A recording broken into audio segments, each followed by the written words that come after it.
शिव पुराण रुद्र संहिता। ब्रह्मा जी का शिव की क्रोध अग्नि को वडवानल की संज्ञा दे समुद्र में स्थापित करके संसार के भय को दूर करना, शिव के विरह से पार्वती का शोक तथा नारद जी के द्वारा उन्हें तपस्या के लिए उपदेश पूर्वक पंचाक्षर मंत्र की प्राप्ति। ब्रह्मा जी कहते हैं, नारद, जब भगवान रुद्र के तीसरे नेत्र से प्रकट हुई अग्नि ने कामदेव को शीघ्र जलाकर भस्म कर दिया, तब वह बिना किसी प्रयोजन के ही प्रज्वलित हो सब ओर फैलने लगी। इससे चराचर प्राणियों सहित तीनों लोकों में महान हाहाकार मच गया। तात संपूर्ण देवता और ऋषि तुरंत मेरी शरण में आए। उन सब ने अत्यंत व्याकुल होकर मस्तक झुका दोनों हाथ जोड़ मुझे प्रणाम किया और मेरी स्तुति करके वह दुख निवेदन किया। वह सुनकर मैं भगवान शिव का स्मरण करके उसके हेतु का भलीभांति विचार कर तीनों लोकों की रक्षा के लिए विनीत भाव से वहां पहुंचा। वह अग्नि ज्वाला मालाओं से अत्यंत उद्दीपित हो जगत को जला देने के लिए उद्यत थी, परंतु भगवान शिव की कृपा से प्राप्त हुए उत्तम तेज के द्वारा मैंने उसे तत्काल स्तंभित कर दिया। मुने, त्रिलोकी को दग्ध करने की इच्छा रखने वाली उस क्रोध में अग्नि को मैंने एक ऐसे घोड़े के रूप में परिणित कर दिया जिसके मुख से सौम्य ज्वाला प्रकट हो रही थी। भगवान शिव की इच्छा से उस वाडव शरीर वाली अग्नि को लेकर मैं लोक हित के लिए समुद्र तट पर गया। मुने, मुझे आया देख समुद्र के एक दिव्य पुरुष का रूप धारण करके मुझे आया देख समुद्र एक दिव्य पुरुष का रूप धारण करके हाथ जोड़े हुए मेरे पास आया। मुझ संपूर्ण लोकों के पितामह की भली भांति विधिवत स्तुति वंदना करके सिंधु ने मुझसे प्रसन्नता पूर्वक कहा। सागर बोला, सर्वेश्वर ब्रह्मन, आप यहाँ किस लिए पधारे हैं? मुझे अपना सेवक समझ इस बात को प्रीतिपूर्वक कहिए। सागर की बात सुनकर भगवान शंकर का स्मरण करके लोक हित का ध्यान रखते हुए मैंने उसे प्रसन्नता पूर्वक कहा। तात समुद्र, तुम बड़े बुद्धिमान और संपूर्ण लोकों के हितकारी हो। मैं शिव की इच्छा से प्रेरित हो हार्दिक प्रीतिपूर्वक तुमसे कह रहा हूँ। यह भगवान महेश्वर का क्रोध है जो महान शक्तिशाली अश्व के रूप में यहाँ उपस्थित है। यह कामदेव को दग्ध करके तुरंत ही संपूर्ण जगत को भस्म करने के लिए उद्यत हो गया था। यह देख पीड़ित हुए देवताओं की प्रार्थना से मैं शंकरेच्छावश वहां गया और इस अग्नि को स्तंभित किया। फिर इसने घोड़े का रूप धारण किया और इसे लेकर मैं यहाँ आया। जलाधर, मैं जगत पर दया करके तुम्हें यह आदेश दे रहा हूँ, इस महेश्वर के क्रोध को, जो वाडव का रूप धारण करके मुख से ज्वाला प्रकट करता हुआ खड़ा है, तुम प्रलय काल पर्यंत धारण किए रहो। सरितपते, जब मैं यहाँ आकर वास करूँगा तब तुम भगवान शंकर के इस अद्भुत क्रोध को छोड़ देना। तुम्हारा जल ही प्रतिदिन इसका भोजन होगा। तुम यत्न पूर्वक इसे ऊपर ही धारण किए रहना, जिससे यह तुम्हारी अनंत जल राशि के भीतर न चला जाए। ब्रह्मा जी कहते हैं, नारद, मेरे ऐसा कहने पर समुद्र ने रुद्र की क्रोध अग्नि रूप वडवानल को धारण करना स्वीकार कर लिया, जो दूसरे के लिए असंभव था।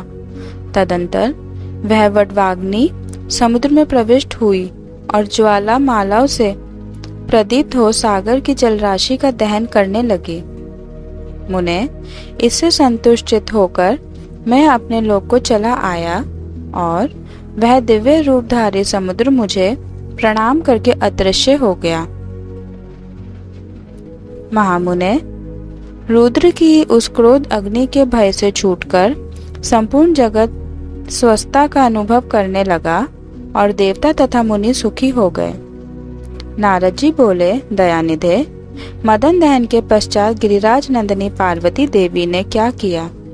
वे अपनी दोनों सखियों के साथ कहाँ गई? यह सब मुझे बताइए। ब्रह्मा जी ने कहा, भगवान शंकर के नेत्र से उत्पन्न हुई आग ने जब कामदेव को दग्ध किया तब वहां महान अद्भुत शब्द प्रकट हुआ जिससे सारा आकाश गूंज उठा। उस महान शब्द के साथ ही कामदेव को दग्ध हुआ देख भयभीत और व्याकुल हुई पार्वती दोनों सखियों के साथ अपने घर चली गईं। उस शब्द से परिवार सहित हिमवान भी बड़े विस्मय में पड़ गए और वहां गई हुई अपनी पुत्री का स्मरण करके उन्हें बड़ा कलेश हुआ। इतने में ही पार्वती दूर से आती हुई दिखाई दी। वे शंभू के विरह से रो रही थी। अपनी पुत्री को अत्यंत विह्वल हुई देख शैलराज हिमवान को बड़ा शोक हुआ और वे शीघ्र ही उसके पास जा पहुंचे।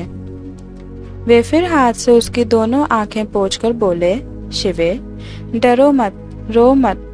ऐसा कहकर अचलेश्वर हिमवान ने अत्यंत विह्वल हुई पार्वती को शीघ्र ही गोद में उठा लिया और उसे सांत्वना देते हुए वे अपने घर ले आए।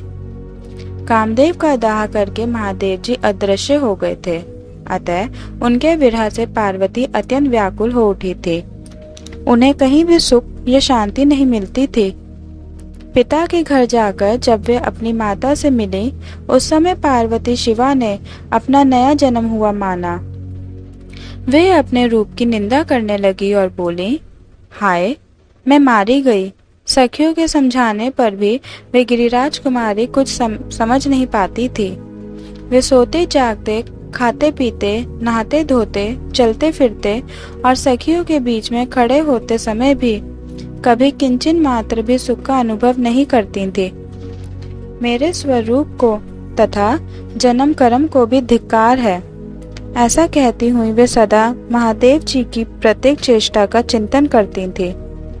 इस प्रकार पार्वती भगवान शिव के विरह से मन ही मन अत्यंत कलेश का अनुभव करती और किंचन मात्र भी सुख नहीं पाती थी। वे सदा शिव शिव का जप किया करती थी। शरीर से पिता के घर में रहकर भी वे चित्त से पिनाक पाणी भगवान शंकर के पास पहुंची रहती थी। तात शिवा शोक मगन हो बारंबार मूर्छित हो जाती थी। शैलराज हिमवान, उनकी पत्नी मेनका तथा उनके मैनाक आदि सभी पुत्र जो बड़े उदार चेता थे, उन्हें सदा सांत्वना देते रहते थे, तथापि वे भगवान शंकर को भूल न सकी। बुद्धिमान देवर्षि तदंतर एक दिन इंद्र की प्रेरणा से इच्छा अनुसार घूमते हुए तुम हिमालय पर्वत पर आए। उस समय महात्मा हिमवान ने तुम्हारा स्वागत सत्कार किया और कुशल मंगल पूछा। फिर तुम उनके दिए हुए उत्तम आसन पर बैठे। तदंतर शैलराज ने अपनी कन्या के चरित्र का आरंभ से ही वर्णन किया। किस तरह उसने महादेव जी की सेवा आरंभ की और किस तरह उनके द्वारा कामदेव का दहन हुआ, यह सब कुछ बताया।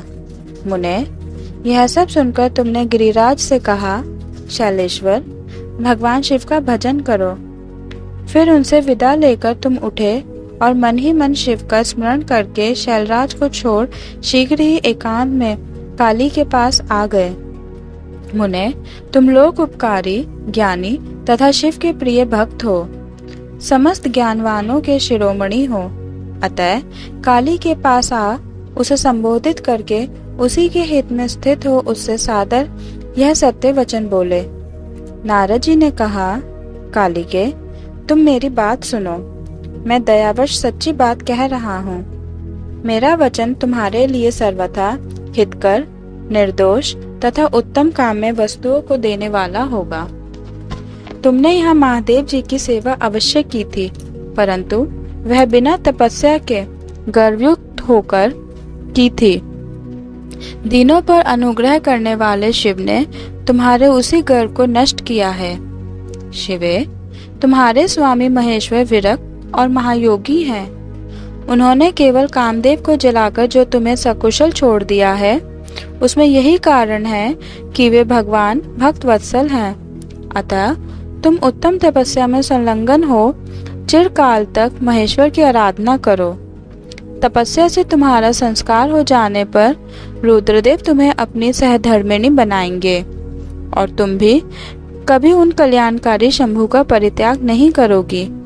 देवी, तुम हठपूर्वक शिव को अपनाने का यत्न करो। शिव के सिवा दूसरे किसी को अपना पति स्वीकार न करना। ब्रह्मा जी कहते हैं, मुने, तुम्हारी यह बात सुनकर गिरिराज कुमारी काली कुछ उल्लसित हो तुमसे हाथ जोड़ प्रसन्नता पूर्वक बोली। शिवा ने कहा, प्रभु, आप सर्वज्ञ तथा जगत का उपकार करने वाले हैं। मुने, मुझे रुद्रदेव की आराधना के लिए कोई मंत्र दीजिए। ब्रह्मा जी कहते हैं, नारद, पार्वती का यह वचन सुनकर तुमने पंचाक्षर शिव मंत्र नमः शिवाय का उन्हें विधि पूर्वक उपदेश किया। साथ ही उस मंत्र राज में श्रद्धा उत्पन्न करने के लिए तुमने उसका सबसे अधिक प्रभाव बताया। नारद बोले, देवी, इस मंत्र का परम अद्भुत प्रभाव सुनो। इसके श्रवण मात्र से भगवान शंकर प्रसन्न हो जाते हैं। यह मंत्र सब मंत्रों का राजा और मनोवांछित फल को देने वाला है। भगवान शंकर को बहुत ही प्रिय है तथा साधक को भोग और मोक्ष देने में समर्थ है। सौभाग्यशालिनी, इस मंत्र का विधि पूर्वक जप करने से तुम्हारे द्वारा आराधित हुए भगवान शिव अवश्य और शीघ्र तुम्हारी आंखों के सामने प्रकट हो जाएंगे। शिवे, शौच, संतोष आदि नियमों में तत्पर रहकर भगवान शिव के स्वरूप का चिंतन करती हुई तुम पंचाक्षर मंत्र का जप करो। इससे आराध्य देव शिव शीघ्र ही संतुष्ट होंगे। साध्वी, इस तरह तपस्या करो। तपस्या से महेश्वर वश में हो सकते हैं। तपस्या से ही सबको मनोवांछित फल की प्राप्ति होती है, अन्यथा नहीं। ब्रह्मा जी कहते हैं, नारद, तुम भगवान शिव के प्रिय भक्त और इच्छा अनुसार विचरने वाले हो। तुमने काली से उपयुक्त बात कहकर देवताओं के हित में तत्पर हो स्वर्ग लोक को प्रस्थान किया। तुम्हारी बात सुनकर उस समय पार्वती जी बहुत प्रसन्न हुई। उन्हें परम उत्तम पंचाक्षर मंत्र प्राप्त हो गया था।